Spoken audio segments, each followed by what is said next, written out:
Alrighty, just at work this morning, sitting in my office, and I thought I'd just run through some very important things that I encountered when I went from idle air control valve to drive-by-wire or electronic throttle. My engine had a 2-wire idle control valve, but it doesn't really matter if you've got the factory one or one of these aftermarket. Mine was a Siltec idle control valve. But when you go to E-Throttle, you'll need to change a bunch of settings in the ECU. And the reason for that is, so this is the idle base position table for the idle control valve. And if you have a look at the values, 20, 22, 29, blah, blah, blah.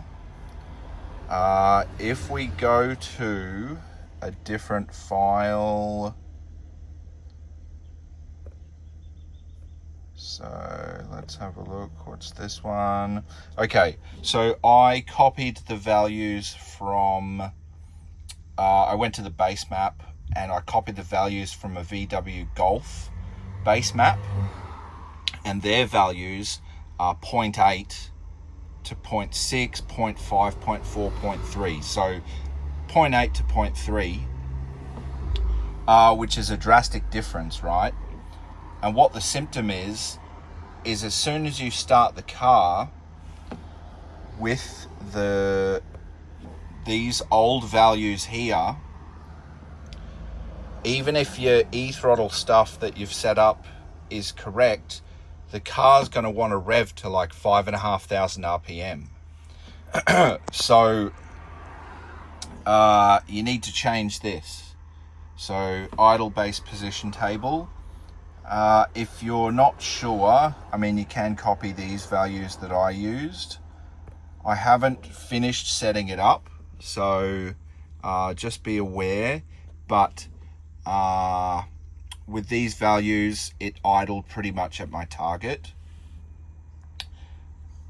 Then, well, I guess I'll show you. So also what you can do is if you go File, Compare, and then find your base maps, so link G4 base maps, and I'll just type in up here. So VW Golf GTI is drive-by-wire, also is 350Z, so 350Z manual. There you go, you could use that. And when you do the compare, see it pops up, and so you can compare the values. And in fact, in comparison to a 350Z, see my Golf one is like at 0.4 or 0.3 or 0.3. The 350Z has got zeros up here. So maybe we'll have to try the 350Z one, I'm not sure. So that's the first thing. So, okay, I got the idle sorted out. It's idling at my target as per the base idle target table, which is another, I guess I'll just open it.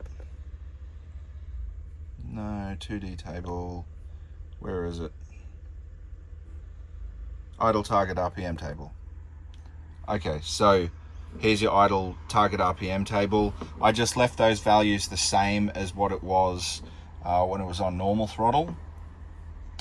But there's a couple other settings that you need to change. So what I'll do is I'll go here, and what will I do? Oh yeah, I'll compare it to the one where it was revving really badly. No, okay, it's not there. All right, I'll do it this way. So what happened was I thought I had everything fine, and I went for a drive. The drive was fine for about the first... let me bring up a log. The drive was fine for the first couple of minutes. Then, as you can see, based on what I've named the log, the engine started to rev to... well, let's have a look here. So here's a random event. Yeah, 6,500 RPM. And I actually had my foot off the throttle here, but it was commanding 10% throttle. So I have since discovered what caused the problem. And so this, no, setup 3. Okay, setup 5. A couple of things. So,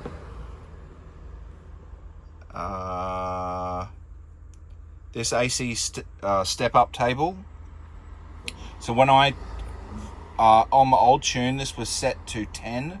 So when I turn on my aircon, it would rev to 3,500 RPM. So I've since set this table to 1%.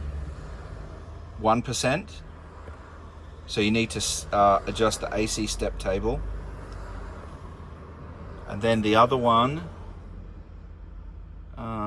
actually, startup step table, we just zeroed that out as well because that was causing issues with the idle when I first started it.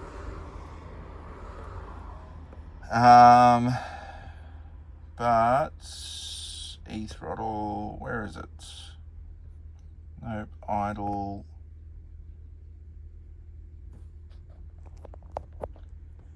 Oh, here. Anti-stall. So anti-stall was set to 10. That would cause so they were set to 10. I've set them now to 0. So again, they would be adding to it, like revving so high, 6,500 RPM. But here's the biggest one, right? This one here, engine fan step. So that was set to 10%. What that means is that when the engine fan comes on, it would add 10% throttle. And so if we go back to that other file and have a look at the log, so here, engine coolant temperature, you can see it sort of rose and then the fan came on. So it dipped down and then it started to rise again, and then both fans must have come on. But yeah, this is where it revved to like 6,500 RPM.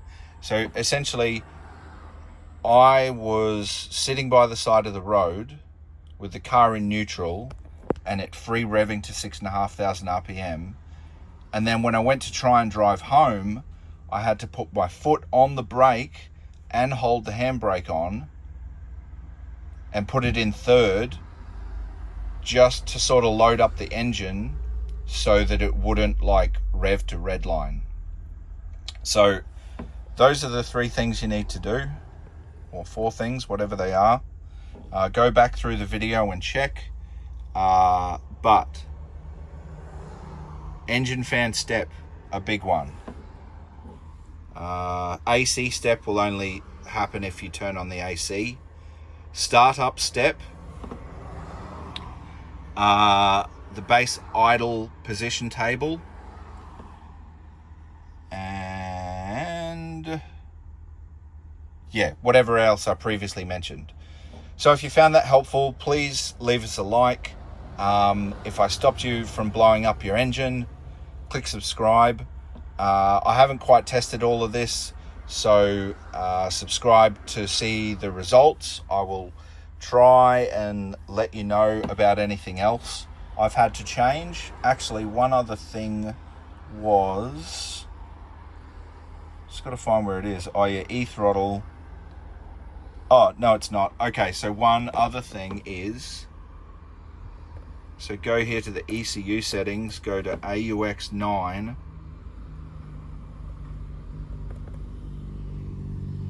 Now, by default, this frequency will be set to 115 hertz. It is way too low. It needs a minimum of 500 hertz. And once you do that, you will then have to adjust these PID settings. If you want to copy the settings I've used, those are them there. Again, I'm still yet to test this, but you can actually test these settings without the engine on. Also, make sure you're graphing all these settings, or logging all these particular settings, because when I did my log previously, no, I've removed them, but when I did this log, none of those important things, none of these, so TP, AP, E-Throttle, target, none of those were logged. So you need to go into logging, go to setup logging, and then just go down here and go add all. I've already done that, but add all, and then save that either in your ECU or on your tune file if you're working offline, and that'll save you a bunch of blown up engines. Thanks for watching. Hope that was helpful. Still got another couple hours of sitting in the office, so pray for me.